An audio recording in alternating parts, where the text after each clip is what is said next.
أعوذ بالله من الشيطان الرجيم. بسم الله الرحمن الرحيم. عظم الله أجورنا وأجوركم بمصابنا بأبي عبد الله الحسين، ونسأل الله سبحانه وتعالى أن نكون ممن يطلب بثأره مع ولي دمه الحجة بن الحسن أرواحنا فداه.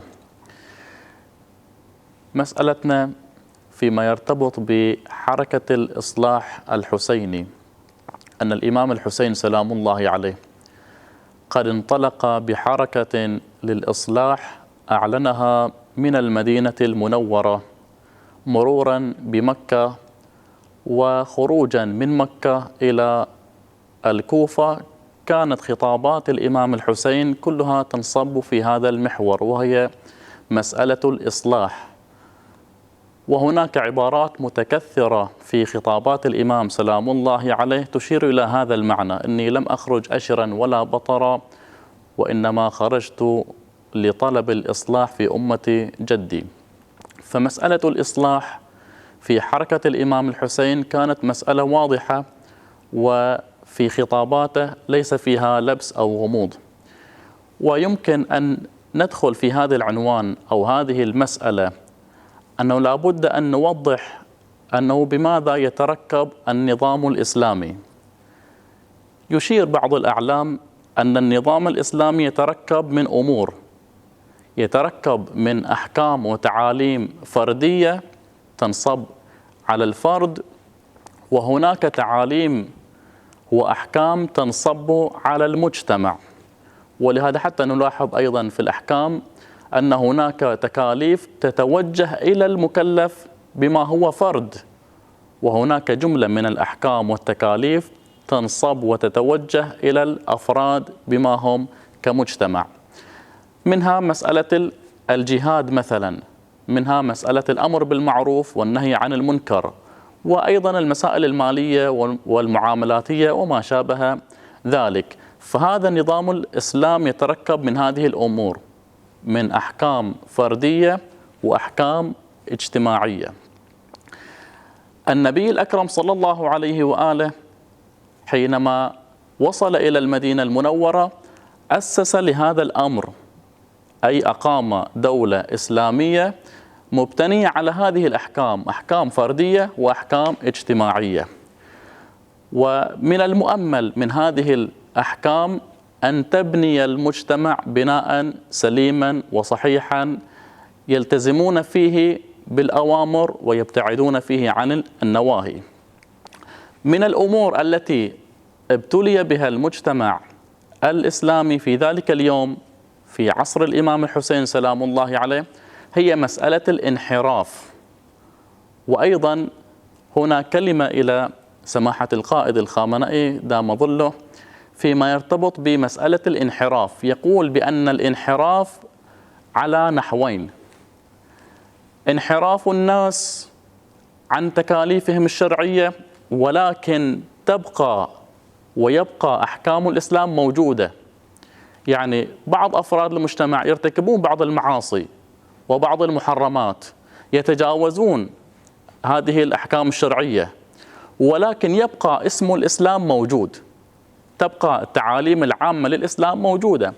ولهذا حتى في زمن النبي صلى الله عليه وآله كان هناك بعض الأشخاص قد يرتكبون بعض المحرمات مع وجود النبي صلى الله عليه وآله، فإن وجود النبي لا يكون مانعا عن ارتكاب المحرمات. حتى في زمن أمير المؤمنين سلام الله عليه، في زمن الإمام الحسن، في زمن الإمام الحسين سلام الله عليه. فهذا النوع من الانحراف موجود وشائع أيضا في المجتمعات. وهذا انحراف ممكن أن نعبر عنه انحراف أولي، ولكن قد يصل الأمر في مسألة الانحراف أن يكون مو فقط على مستوى الأفراد، بل حتى على مستوى الحكام وعلى مستوى العلماء والوعاظ. فهنا تكمن الخطورة. يعني حينما تصل مسألة الانحراف على مستوى السلطة وعلى مستوى النظام، هنا تكمن الخطورة في مسألة الخوف على الإسلام. ولهذا في زمن معاوية مثلا كانت مسألة الانحراف وتفشي المحرمات على مستوى السلطة بشكل واضح، وحتى قبل معاوية أيضا كان هذا الأمر موجود وواضح وصريح. ولكن متى وصل الأمر إلى ذروته؟ ولهذا الإمام الحسين سلام الله عليه قال أنه على الإسلام السلام إذا بليت الأمة براع مثل يزيد. يعني الإنسان أو المجتمع إذا وصلت أنه الساسة والعلماء والوعاظ أي الذين ينقلون الدين ويتكلمون باسم الدين هؤلاء هم أشخاص منحرفون، فهنا على الإسلام السلام من الحكام إلى العلماء وإلى الوعاظ وإلى نقلة الدين. فإذا كان الانحراف في هذه الفئة هنا تكمن الخطورة. ولهذا الإمام الحسين سلام الله عليه تحرك حتى يمحو هذا الفساد الموجود.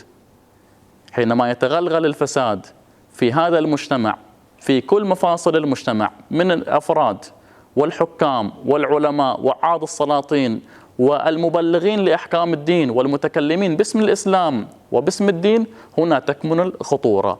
لأن الاستمرار في هذا الوضع هذا رح يحصل عنده حالة من حالات محو الدين أو التعرض إلى أصل الدين.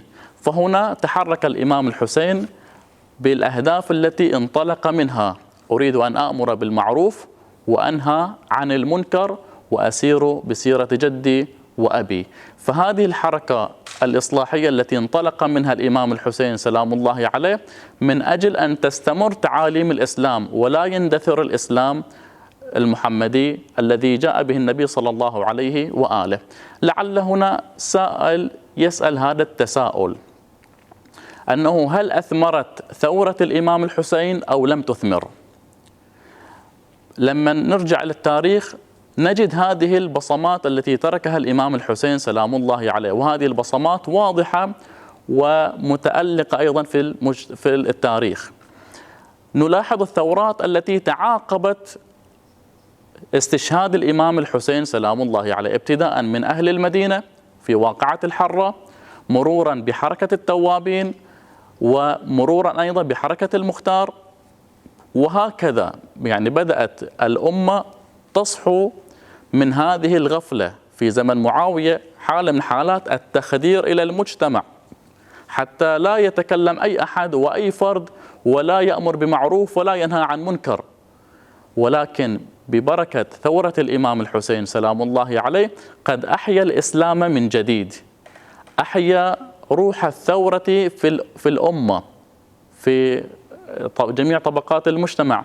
ولهذا ثاروا على يزيد في المدينة، وفيما بعد على الكوفة في حركة التوابين، وكذلك بالنسبة إلى المختار الثقفي، وكذلك أيضا عشرات من الثورات التي قادها مختلف الفئات من المجتمع.